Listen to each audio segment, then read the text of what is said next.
2024년 새해가 밝으면서 제가 이 말씀은 한번 좀 드리고 말씀을 나누는 것이 필요할 것 같다 생각이 듭니다. 문득 제 마음에 이 부분은 좀 설명을 드리는 것도 여러분들에게 그 의미를 알고 하는 행동이 되지 않을까 싶어서 설명을 하나 드립니다.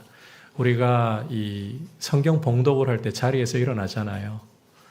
왜 일어나느냐? 그냥 어떤 의식적인 행동으로서 일어나는 것이 아니라 여러분께서 에스라 말씀을 읽어보시면 포로에서 돌아온 공동체가 하나님의 말씀을 학사 에스라가 펼칠 때에 그 말씀을 경외하는 마음으로 두렵고 떨림으로 받기 위해서 모든 백성이 자리에서 일어나는 모습을 보여주고 있습니다. 그래서 이것이 우리 교회의 하나의 중요한 전통으로 예배의 형식으로 자리를 잡고 있다. 이걸 알고 일어서셨으면 좋겠어요. 그만큼 하나님의 말씀을 귀하게 여기고 무겁게 여길 줄 아는 여러분들 되시기를 축복합니다. 저는 과거에는 하나님의 음성을 듣는다. 그러면 이 육성으로 귀에 들리도록 말씀을 주셔야 되는 줄 알았어요. 그게 하나님의 음성인 줄 알았어요. 하나님이 나타나셨다. 찾아오셨다. 그러면 하나님이 내 눈에 보이도록 나타나시고 적어도 환상은 보여주셔야 되는 줄 알았어요. 또 하나님이 나를 도우신다. 그러면 기적적인 방법으로 도와주셔야 되는 줄 알았어요. 그런데 이런 과거의 저의 사고는 하나님을 이 제한된 틀 안에 가두려는 것이나 다를 바가 없는 사고였습니다. 왜냐하면 하나님이 온 천지 만물을 창조하시고 또 만물을 다스리시고 안 계신 곳이 일하지 않으시는 곳이 없기 때문입니다. 그렇다면 하나님의 도우심이 올 때에도 기적적인 방법으로만 와야 되는 것이 아니라는 거예요. 오히려 지극히 일상적인 방법으로 우리에게 말씀하시고 일하실 수 있다라는 거죠. 오늘 말씀은 사울에게 쫓기면서 굉장히 긴박한 상황을 맞게 된 다윗이 하나님으로부터 도우심을 받는 내용을 보여주고 있습니다. 그런데 이 다윗에게 찾아오는 하나님의 도우심이라는 게 기적적인 방법이 아닙니다. 굉장히 일상적인 방법, 일상적인 통로를 통해서 위로로, 보호하심으로 찾아오고 있습니다. 우리가 이 부분을 이제 말씀을 통해서 좀 더 상세히 살펴보면서 오늘 주시는 메시지에 귀를 기울이려고 합니다. 자, 먼저 성도에게 가장 큰 도움이 무엇인가를 오늘 말씀에서 보여주고 있는데 그것은 하나님을 힘있게 의지하게 도와주는 것입니다. 여러분, 성도에게 있어서 가장 큰 도움, 가장 중요한 도움은 하나님을 힘있게 의지하게 하는 것이다. 자, 지난 시간에 이어서 오늘 말씀 15절을 보시면 다윗이 겪어야 했던 굉장히 위급한 상황을 묘사를 하고 있어요. 다윗은 사울이 자기 생명을 빼앗으려고 나온 것을 보았다라고 이 위급한 상황을 성경 기자가 말씀을 해주고 있습니다. 따라서 다윗은 자기의 사람들 600명을 이끌고서는 10광야 수풀로 피신을 했는데 이곳에서 전혀 예상치 못했던 아주 반가운 사람의 방문을 받게 됩니다. 오늘 말씀을 보시면 사울의 아들, 다윗을 죽이려고 추격하고 있는 원수 사울의 아들, 하지만 다윗을 자기 생명처럼 끔찍이도 사랑했던 요나단의 방문을 받게 된 것이었습니다. 자, 주목할 것은 요나단이 다윗을 찾아와서 한 일이 16절에서 보듯이 하나님을 힘있게 의지하게 한 일이었다라는 점이에요. 여러분, 이 부분을 주목하셔야 돼요. 요나단이 다윗을 찾아와서 한 일이 하나님을 힘있게 의지하게 도와주었다. 사람에게 줄 수 있는 여러 종류의 여러 모양의 도움들이 있습니다. 어떤 이들에게는 물질적이고 경제적인 도움을 줄 수도 있을 것이고 사람을 소개해 줄 수도 있을 것이고 자리나 지위를 맡겨줄 수도 있을 것이고 또 사람마다 이 필요한 도움의 모양이 다 다를 수 있어요. 다윗에게는 여러분 어떤 도움이 가장 실제적인 도움이라고 생각이 되십니까? 지금 다윗의 처지를 볼 때에는 더 이상 사울이 추격하지 못하도록 아들 요나단이 아버지를 막아 세우고 이 추격의 불씨를 완전히 꺼뜨려 버리는 것, 이것이라고 생각하지 않으십니까? 그런데 사울의 아들 요나단이 아버지를 막아서는 것으로 다윗을 돕고 있는 것이 아니라 오늘 말씀을 보시면 오히려 다윗이 하나님을 힘있게 의지하도록 도움을 주고 있어요. 힘있게 의지하도록. 이게 무슨 실제적인 도움이 될 수 있을까? 그런데 여러분, 이것은 다윗에게 더할 나위 없이 큰 위로와 용기를 주는 사건이었습니다. 다윗이 나중에 사울이 죽어서 더 이상 자기를 추격하는 이가 없어질 때까지 이스라엘 왕위에 올라서 그동안에 정말 고생했던 그 일들이 다 없어질 때까지 다윗이 고난을 견뎌나갈 수 있는 더할 나위 없는 큰 위로와 용기가 바로 이 요나단이 주고 있는 도움이었다는 거예요. 이것을 엿볼 수 있는 증거들이 있어요. 시편 20편 7절, 이것은 다윗이 직접 노래한 시거든요. 같이 읽어볼까요? 시작. 어떤 사람은 병거, 어떤 사람은 말을 의지하나 우리는 여호와 우리 하나님의 이름을 자랑하리로다. 자, 어떤 사람은 병거를, 어떤 사람은 말을 의지하지만 우리는 우리 하나님 여호와의 이름을 의지하리로다, 자랑하리로다. 이 고대 세계의 말과 병거라는 것은 국력을 상징하는 것입니다. 힘을 상징하는 것입니다. 그런데 이런 어떠한 말과 병거보다도 다윗은 무엇을 의지하겠다라고 외치고 있습니까? 하나님의 이름을 의지하겠다라고, 자랑하겠다라고. 시편 118편 8절과 9절에서는 어떻게 노래하고 있는가? 자, 같이 읽어볼까요? 시작.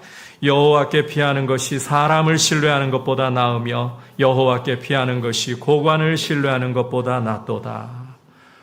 여러분, 다윗은 보면 자기를 추격하고 있는 이 사울의 추격이 없어지는 것보다 하나님 의지하는 게 낫고, 사람이 자기를 도와주고 힘 있는 고관이 자기를 도와주는 것보다 하나님을 신뢰하고 하나님께 피하는 게 더 낫다.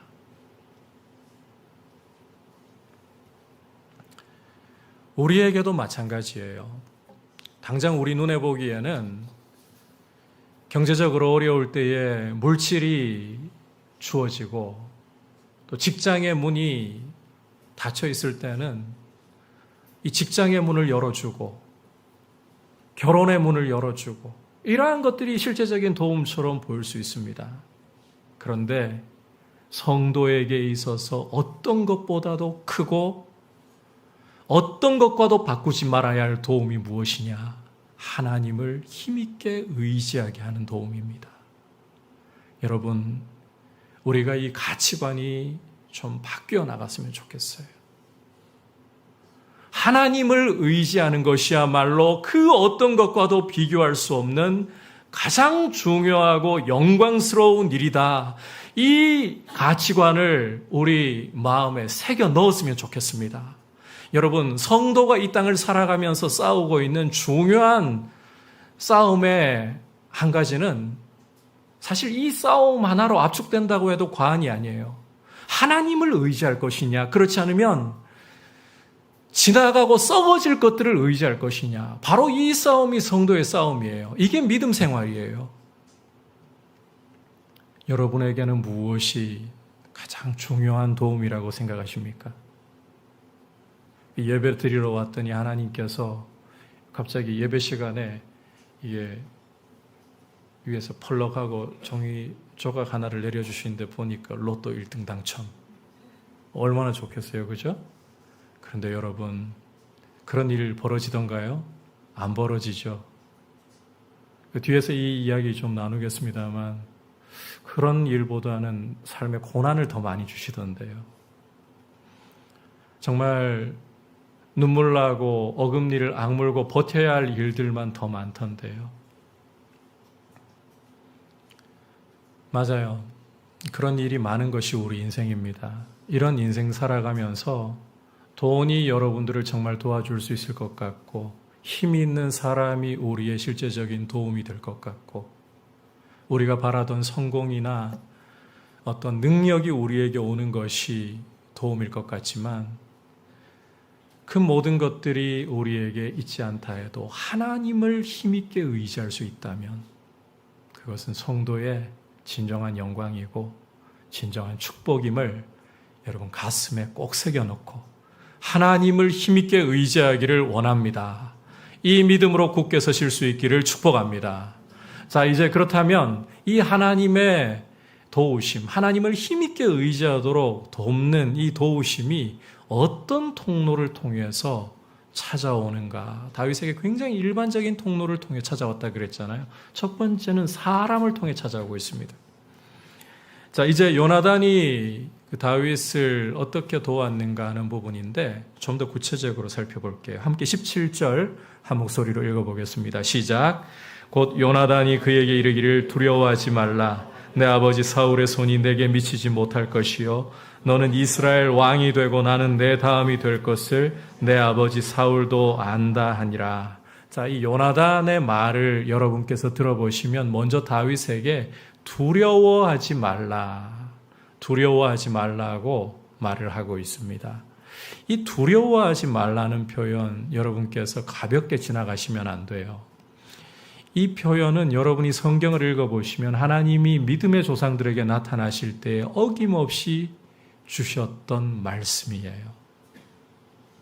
하나님이 믿음의 조상에게 나타나실 때에 어김없이 하신 말씀 중에 하나가 두려워하지 말라.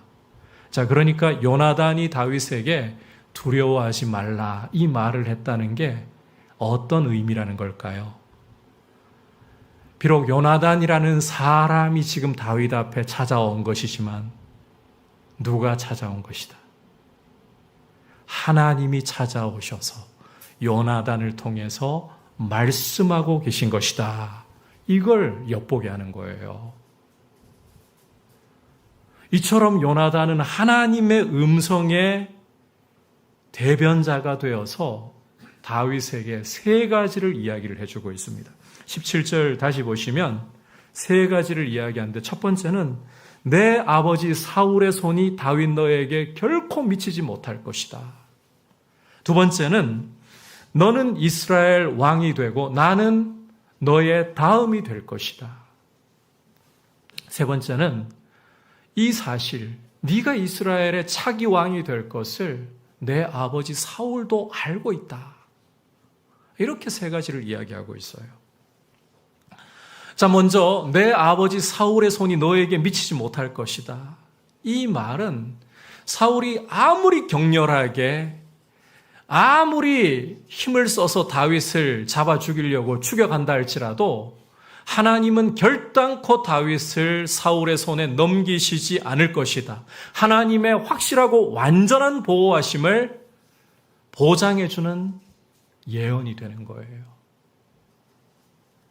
그리고 너는 이스라엘의 왕이 되고 나 요나단은 다윗 너의 다음이 될 것이다. 이 말의 의미, 이 대단한 겁니다. 여러분 상식적으로 볼 때 사울이 죽고 난 후에 이스라엘의 차기 왕이 누가 되어야 되겠습니까? 상식적으로 볼 때 사울의 맏아들인 요나단이어야 합니다. 그런데 이런 위치에 있는 사람이 가만히 있으면 다윗이 아니라 자기가 이스라엘의 차기 왕이 될 것이 확실한 사람이 하는 말이 지금 도망자이고 목숨이 경각간에 달려있는 다윗 네가 이스라엘의 차기 왕이 될 것이고 나는 그 다음이 될 것이다. 이것은 권리 포기를 선언하는 거예요. 하나님이 다윗 너를 이스라엘의 차기 왕으로 기름 부으셨다면 그 하나님의 뜻 앞에서 나는 상식도 일반적인 질서도 포기하고 나의 권리마저 포기하고 따라가련다.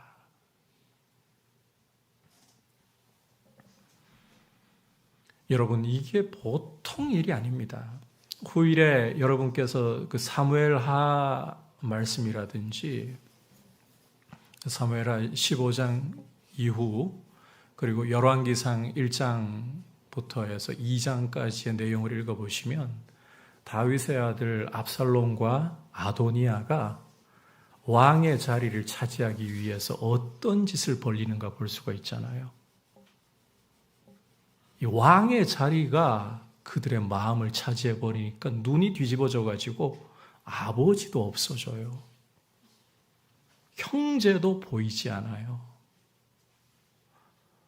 이 왕의 자리라는 것은요, 동서고금을 막론하고 눈이 뒤집어지게 만들어가지고 같은 혈육에게도 칼을 들게 만들어버려요.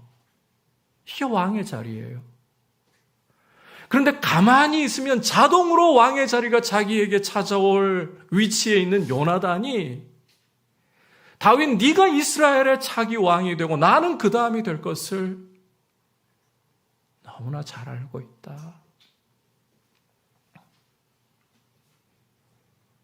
나는 내 권리를 포기하고 하나님의 뜻을 따를 것이다. 이 선언을 하는 거예요. 마지막으로 이 사실을 내 아버지 사울이 잘 알고 있다. 여러분, 이 말이 뭘 뜻하는가 하면요, 지금 내 아버지 사울 왕이 다윗 너를 추격하면서 박해하는 이 일은 고통스럽지만 네가 이스라엘 차기 왕이 될 것에 대한 확실한 보증이다. 이 말을 하고 있는 거예요. 여러분, 왕이 될 게 확실하지도 않은데 사울이 눈에 불 켜고 다윗 잡아 죽이려고 따라가겠습니까? 아닌 거예요. 하나님이 이스라엘 왕으로서 다윗을 세우려고 하시니까 사울은 눈에 불을 켜고서라도 자기 자리를 지키기 위해 요나단에게 그 자리 물려주겠다고 다윗 박해하는 거 아닙니까? 그러니까 사울의 이런 격렬한 박해는 다윗에게 고통스러운 것이긴 하지만 이스라엘의 차기 왕이 될 것에 대한 확신을 주는 사건이라는 거예요. 이런 안목으로 지금 다윗의 눈을 열어주고 있는 거예요. 이처럼 여러분, 다윗은 요나단이라는 기적적인 방법이 아닌 요나단이라는 자신을 사랑하는 친구를 통해서, 믿음의 사람을 통해서 하나님의 음성을 듣고 있는 것입니다. 여러분, 앞서 이 두려워하지는 말라라는 이 말을 함으로써 요나단은 하나님의 음성을 대변하는 통로가 되고 있다, 그 이야기 드렸잖아요. 고통 중에 있는 다윗에게, 사울에게 쫓겨다니면서 두려움이 엄습하고 두려움으로 떨고 있는 다윗에게 이 요나단은, 다윗의 친구인 요나단은 하나님의 위로를 전하고 미래에 대한 확신과 용기를 주는 통로가 되고 있다. 하나님은 사람을 통해 이런 일을 하고 계신다는 겁니다. 자, 그러면 이쯤에서 이런 마음에 의문이 드는 분이 계실 수도 있을 것 같아요. 아니, 박해자의 아들을 통해 가지고 이렇게 다윗을 위로하는 음성을 주실 거라면 차라리 박해자인 사울을 아예 막아버리셔서 다윗 추격하는 거 포기하게 만드시지. 왜 하나님은 이런 방법을 쓰실까? 이런 의문이 일어나는 분이 계실지도 모르겠어요. 잠시 우리가 이 곁길로 새는 이야기가 될지 모르지만 이 부분 좀 이야기하고 가야 될 것 같아요. 로마서 5장 3절과 4절을 읽어보시면 사람은 이 고난을 통해서 인내를 배우고 인내를 통해서 인격이 연단된다라고 말씀을 하고 있습니다. 여러분, 죄성을 가지고 있는 우리 인생이 고난이라는 이 풀무불을 통과하지 않잖아요. 그러면 사람을 이해하고 품을 수 있는 그릇이 될 수가 없어요. 사람의 폭이 넓어질 수 없다는 거예요. 자, 이 부분 잘 들으셔야 돼요. 사람의 좋고 나쁨을 이야기하는 문제가 아닙니다. 사람의 좋고 나쁨의 문제가 아니라 사람을 품어낼 수 있는 넉넉한 인격, 그릇이 되느냐, 이 문제를 이야기하는 거예요. 여러분, 우리가 사람을 품어낼 수 있는 인격으로 그리스도를 닮도록 성장하고 성숙하려면 고난이라는 과정 속에서, 그 풀무불 속에서 인내라는 시간을 가지면서, 그러면서 우리 인격이 연단이 되어야 된다는 거예요. 여러분, 다윗은 이스라엘의 차기 왕이 되어서 이스라엘 백성을 품어야 할 그릇으로 자라야 합니다. 다윗도 예외 없다는 거예요. 다윗도 자기의 타고난 성품으로는 이스라엘 백성을 품을 수 있는 그릇으로 스스로는 자랄 수 없다는 것입니다.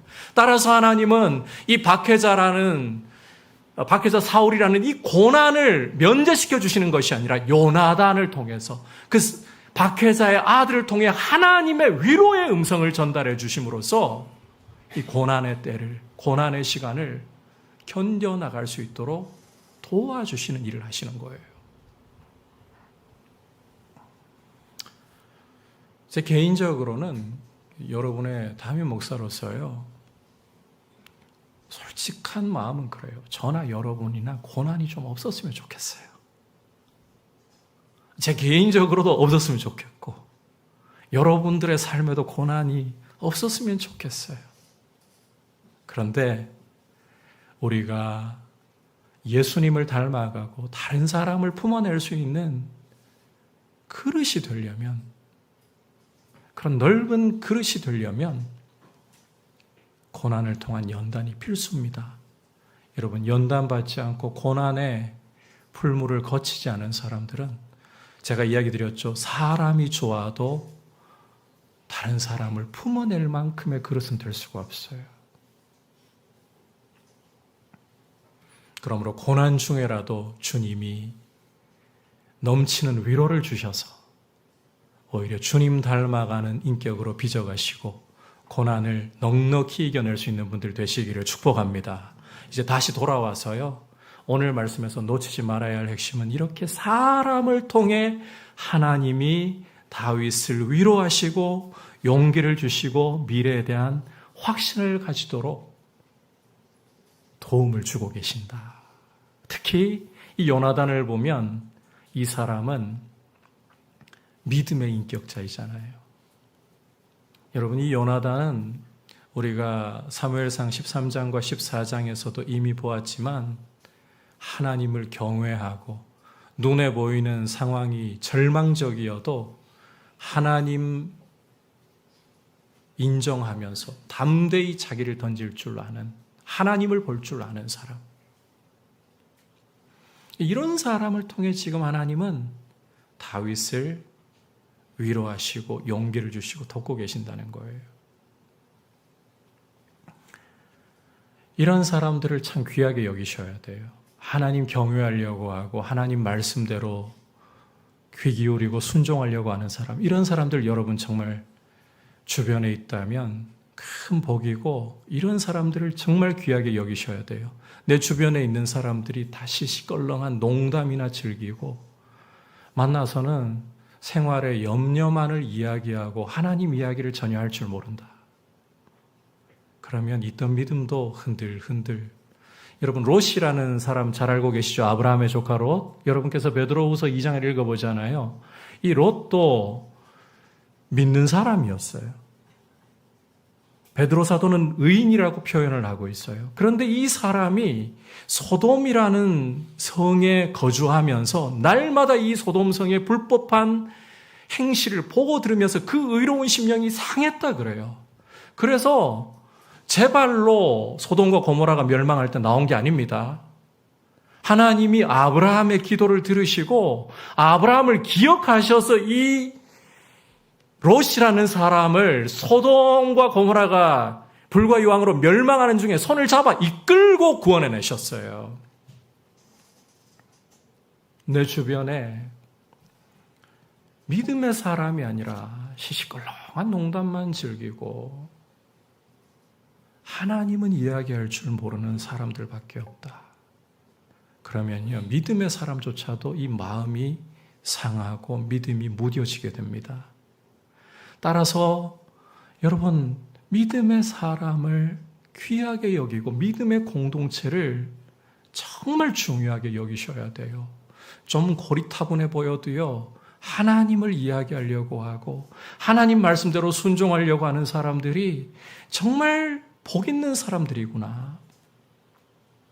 물론 우리가 성경을 읽어보면 때때로 하나님께서 불법의 사람들을 통해서도 악한 죄인들을 통해서도 하나님의 말씀을 주시는 경우들이 있습니다.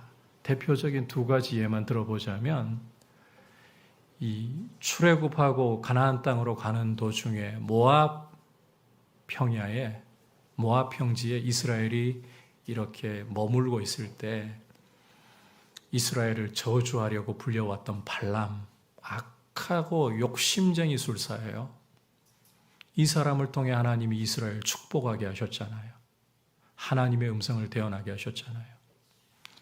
그리고 예수님을 잡아 죽이는데 앞장섰던 대제사장 가야바, 이 사람이 하나님의 음성의 통로가 되어서 예수님이 어떻게 죽으실 것을 요한복음 11장 보면 이야기하거든요. 그렇게 하나님이 악인들을 통해서도 당신의 말씀을 하실 수 있어요. 그런데 이걸 보편적으로 보시면 안 됩니다. 이례적인 경우로 하나님의 강권적인 역사로 보셔야 되지, 보편적인 역사는요, 하나님 말씀에 귀를 기울이고 하나님 뜻에 순종하려고 하는 믿음의 사람들을 통해서 하나님은 당신의 뜻을, 당신의 음성을 전달하시는 일을 하신다. 그래서 믿음의 사람을 귀하게 여기셔야 돼요. 믿음의 공동체 안에 있는 것을 정말 소중한 축복으로 여기셔야 돼요. 그리고 여러분들이 사모하셔야 돼요. 내가 주님이 사용하시는 주님의 음성의 통로가 되어서 가지를 넘는, 죄송합니다. 거꾸로 이야기하고 있습니다. 담장을 넘는 가지가 되어서 고난 중에 위로가 필요하고 하나님의 격려가 필요한 사람들에게 그런 역할을 하는 사람이 되기를 원합니다. 이런 분들로 하나님이 세워주시기를 축복합니다. 그런 분들이 되셔야 돼요. 이제 마지막으로 하나님이 도움을 주시는 일상적인 통로는 사건이에요. 사건. 자, 19절부터 여러분께서 오늘 25절까지를 보시면 굳이 제가 해설 안 해드려도 읽어보시면 알 수 있는 내용이라서 간단하게 이야기합니다. 10사람들이 사울을 찾아와 가지고는 다윗이 어디에 숨어 있는지 정보를 제공하고 이 정보를 따라서 사울이 다윗 잡으려고 출동하는, 군대 거느리고 출동하는 모습을 보여주고 있습니다. 사실 사울에게 쫓겨다니는 동안에 다윗에게 이 위급하지 않은 순간이 한 번도 없었어요. 그런데 오늘 말씀의 상황은 다윗에게 유독 위급하고 굉장히 긴박합니다. 함께 25절, 26절 읽어보겠습니다. 시작. 사울과 그의 사람들이 찾으러 온 것을 어떤 사람이 다윗에게 아뢰매 이에 다윗이 바위로 내려가 마온 황무지에 있더니 사울이 듣고 마온 황무지로 다윗을 따라가서는 사울이 산 이쪽으로 가며 다윗과 그의 사람들은 산 저쪽으로 가며 사울을 두려워하여 급히 피하려 하였으니 이는 사울과 그의 사람들이 다윗과 그의 사람들을 애워싸고 잡으려 함이었더라. 자, 함께 읽은 말씀을 여러분께서 조금만 주의해서 보시면 마온 황무지라는 지역에서 골짜기 하나를 두고 지금 다윗과 그의 부하들이 사울과 그를 추격하러 나온, 다윗을 추격하러 나온 군대와 딱 맞닥뜨리는 장면입니다. 그걸 묘사를 하고 있어요. 한번 생각을 해보세요. 지금까지 어떻게 해서든 사울을 잘 피해 다녔었는데 이 마온 황무지에서는 골짜기 하나 두고 지금 딱 대면을 해버렸어요. 사울의 군대와 다윗의 부하들이. 다윗이 얼마나 놀랐을까요? 그는 부하들을 이끌고 황급히 도망을 하려고 합니다. 이걸 보자 사울은 이제 절호의 기회가 왔다. 하나님이 다윗을 잡을 수 있는 절호의 기회를 나한테 주셨군요. 물론 착각이죠. 말을 그렇게 하는 건 어림도 없는 이야기인데 이 다윗을 잡으려고 군대를 빨리 다윗을 애워싸도록 명령을 내립니다. 이 절체절명의 위기가 찾아왔다는 거예요. 지금까지 보았던 상황 어느 것보다 지금 다윗에게 더 큰 위기가 찾아온 겁니다. 이제는 시간이 편들어 주기만 한다면 다윗은 사울의 수중에 속수무책으로 떨어질 수밖에 없는 상황이 되었어요. 아니, 앞서서 요나단을 통해서 하나님이 음성을 들려주시기를 내 아버지 사울의 손이 다윗 너에게 결코 미치지 못할 것이라고 말씀을 하셨는데 시간이 얼마나 지났다고 지금 사울의 손이 다윗을 잡을 수 있는 거의 그 지경까지 왔잖아요. 하나님 말씀이 이 빈 껍데기란 말인가요? 속이 빈 껍데기뿐이란 말인가요? 도대체 이건 뭡니까? 이런 마음이 들 지경까지 갔다는 겁니다. 자, 그런데 여기에서 굉장히 놀라운 일이 하나 벌어지고 있습니다. 함께 27절, 28절 읽어보도록 하겠습니다. 시작. 전령이 사울에게 와서 이르되 급히 오소서 블레셋 사람들이 땅을 침노하나이다. 이에 사울이 다윗 뒤쫓기를 그치고 돌아와 블레셋 사람들을 치러 갔으므로 그곳을 셀라 하마 느곳이라 칭하니라. 자, 무슨 일이 벌어졌다라고 말씀합니까? 블레셋 군대가 갑자기 이스라엘을 침공한 거예요. 이게 뭐 갑자기라고 하기에는 그 이전부터 블레셋의 침공이 있었기 때문에 너무 갑자기는 아닙니다만 하필 이 타이밍에 블레셋 사람들이 이스라엘을 침공한 겁니다. 자, 그런데 공동 번역을 여러분께서 참고해 보시면 이 블레셋 사람들의 침공이 그 전국적인 단위예요. 그냥 어떤 한 23장에 보시면 그일라 이 한 성읍 정도가 아니라 전국적으로 지금 블레셋 사람들이 이스라엘을 침공했다. 자, 여러분, 아무리 다윗 잡아 죽이려고 하는데 혈안이 되어 있고 그 완전히 눈이 뒤집어진 사울이라 할지라도 이스라엘의 국가적인 위기가 발생해 버렸다. 다윗 쫓고 있을 수 있겠어요? 불가능해지는 거예요. 그러니까 사울이 이제는 어쩔 수 없이 군대를 물리고 블레셋 사람들을 치러 감으로써 다윗이 사울의 손에서 벗어나게 되는 겁니다. 여러분, 이게 우연의 일치라고 보십니까? 블레셋의 침공이라는 것은 한 번씩 있었던 일이잖아요.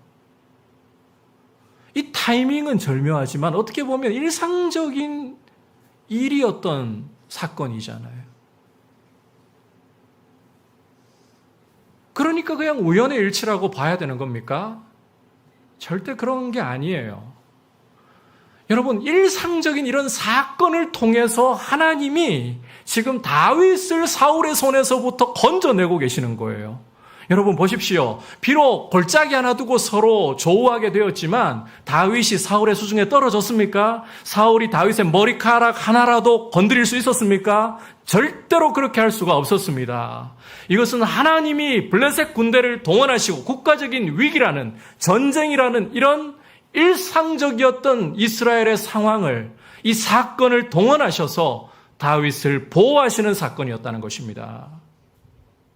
여러분, 이렇게 하나님께서는 우리 삶에서 일어날 수 있는 우리가 전혀 생각하지도 못했던 일상적인 일들을 통해 하나님의 도움의 손길을 주신다는 거예요.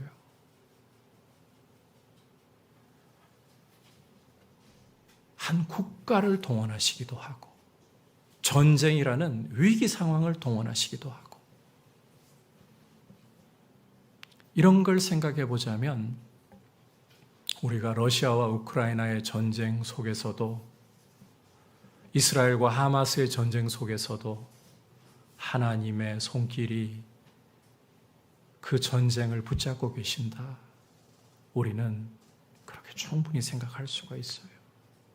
비록 수많은 민간인들과 아이들이, 여자들이 무고하게 죽임을 당하고 괴로운 형편인 것 같아 보여도 그 속에서도 하나님의 손길은 걷잡을 수 없도록 상황을 내버려 두고 계시는 것이 아니라 그 모든 상황을 통제하고 계시고 당신의 뜻을 이루어가고 계신다. 우리는 담대히 신뢰할 수 있는 거예요.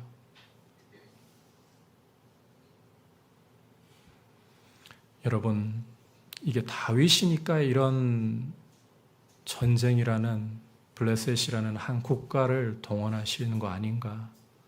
성경 그렇게 읽어버리시면 유익 하나도 없습니다. 다윗이라서가 아닙니다. 제가 그 증거 하나 드릴까요? 하나님께서는 다윗과 비교할 수 없는 일을 우리를 위해서 행하셨어요. 어떤 일입니까?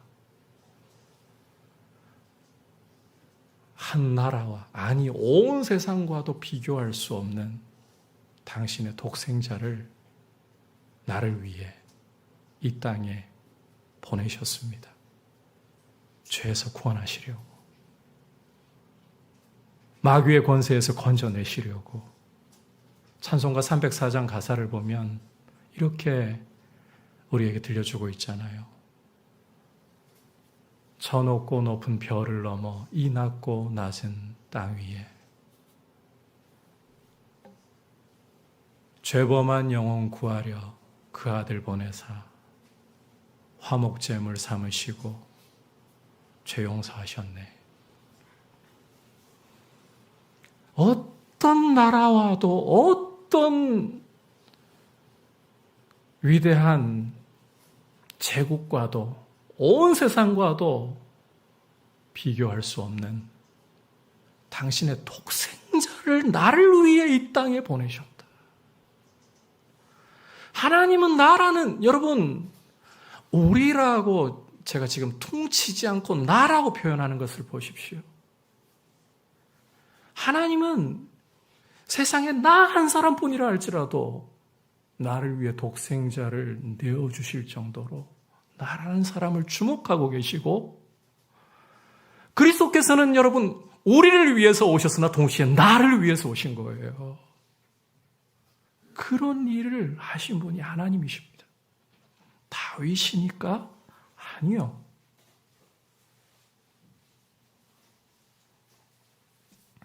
따라서 십자가를 바라보면서, 십자가에 달리신 예수 그리스도를 바라보면서 하나님이 온 우주보다 크시고 귀하신 독생자를 아끼지 않고 나를 위해 내어주셨다면 하나님의 손길이 미치지 않는 곳이 어디가 있으며 하나님의 손길이 역사하지 않는 사건이 무엇가 있을 것인가? 지금 우리 대한민국은 참 어려운 때를 살아가고 있습니다.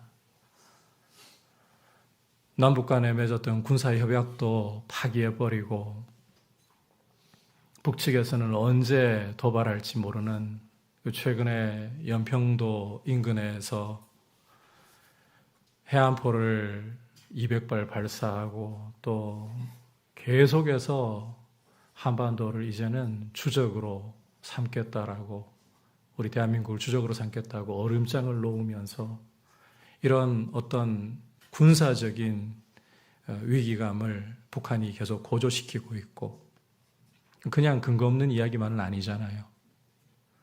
러시아에 넘어간 그 포탄들이 다 어디 겁니까? 북한 거잖아요. 이 세계화 시대에 이 전쟁하고 있는 나라들, 또 주변국들과 맞물려 가지고 경제적으로는 너무나도 어려운 시기를 우리 대한민국이 맞이하고 있고, 인구 절벽을 맞이해서 이제 국가 소멸에 대한 위기감까지 고조되고 있는 이런 삶을 살아가면서 경제적으로도 정치적으로도 군사적으로도 교육적으로도 어느 것 하나 안심할 수 없는 이 시대를 우리가 살아가면서 그 속에서 우리는 과연 내가 돌보심을 받고 있는 것인가? 너무 어려운 삶을 버티면서 살아가고 있는 것 같은데, 그런데 여러분, 아들을 아끼지 않고 우리를 위해 내어주신 하나님은 오늘 말씀을 보시면요, 국가적인 위기, 전쟁을 동원해서도 다윗을 보호하고 계시는 겁니다. 우리의 머리로, 우리의 작은 마음으로는 이 신비를 다 헤아릴 수 없습니다. 이걸 다 해석하려고 하지 마십시오. 그러나 오늘 말씀을 통해 하나님이 우리에게 분명히 들려주시는 메시지는, 이런 상황을 통해서도 하나님은 나라는 한 사람을 당신의 아들의 피로 사신 당신의 자녀된 사람을 보호하고 계시고 결단코 외면하지 않으시고 도와주고 계신다. 우리의 작은 머리로는 다 헤아릴 수 없습니다. 그러나 이 확신을 우리에게 주고 계시는 거예요. 우리 주변을 둘러싸고 있는 사람들과 사건들이 다 하나님이 우리를 돌보시고 우리를 천국에 이르도록 세밀하게 세워가시는 하나님의 손길로 역사하고 있다. 비록 눈으로 볼 때는 내가 처한 환경이 거칠고 나를 대적하는 것처럼 보여도 아니, 하나님의 손 안에서 내가 천국에 이르도록 나를 돌보고 계시는 손길이다. 여러분, 하나님의 도우심에 대해서, 그분의 신실하심에 대해서 의문을 제기하지 마십시오. 오히려 눈을 열어달라고 구하십시오. 문제는 하나님의 도우심의 손길이 없는 게 아니라 그 도우심의 손길을 볼 수 없는 우리의 마음의 무뎌짐, 우리 눈이 열려지지 못함, 우리 귀가 열려지지 못함, 이게 문제라는 거예요. 그리고 여러분, 이러한 고민을 가지고서 하나님 앞에서 괴로워하고 있다면 그걸 여러분이 사고로 풀어내려고 하는 것이 아니라 하나님의 보좌 앞에 나아가서 아버지 앞에 다 쏟아 놓으십시오. 묻지 못할 게 뭐가 있습니까? 하나님 앞에 토하지 못할 원망이 뭐가 있습니까? 하나님 앞에 다 쏟아 놓고 물으십시오. 그렇게 하나님 앞에 있을 때 이유가 설명이 돼서가 아니라 하나님을 만나잖아요. 안 풀어졌는데 이해가 돼요. 이 신비인데 안 풀어지는데 이해가 돼요. 안 풀어지는데 해결이 돼요. 하나님은 이 은혜를 여러분들에게 주실 것입니다. 그리고 이런 하나님의 도움의 손길을, 확실한 손길을 너무 일상적이어서 내 곁에 있음에도 불구하고 보지 못했던 이 손길을 여러분 볼 수 있는 믿음의 눈을 열어주셔서 우리가 이 험악한 세상 속에 혼자가 아니라 하나님의 손에 붙잡혀 있고 천국에 이르도록 담대히 걸어갈 용기가 있다.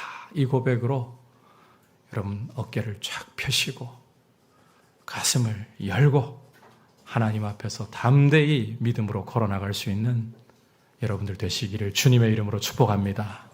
오늘 다윗에게 긴박한 상황에서 찾아온 하나님의 도우심에 대해서 말씀을 통해 살펴보았습니다. 여러분, 하나님의 도우심, 가장 중요하고 어떤 것보다도 큰 도우심은 우리가 하나님을 힘있게 의지할 수 있게 되는 것이에요.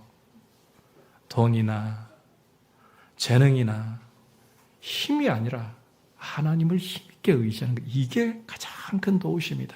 그리고 이런 도우심은 가장 일상적인 사람을 통해, 특히 믿음의 사람을 통해, 믿음의 공동체를 통해, 그리고 하나님은 우리를 독생자 주시기까지 사랑하시는 분이시기에 우리의 모든 주변의 환경들이 우리를 도우시는 하나님의 손길이고 사건이다. 이 사실을 여러분 기억하면서 믿음으로 담대히 2024년 한 해를 살아갈 수 있기를 축복합니다.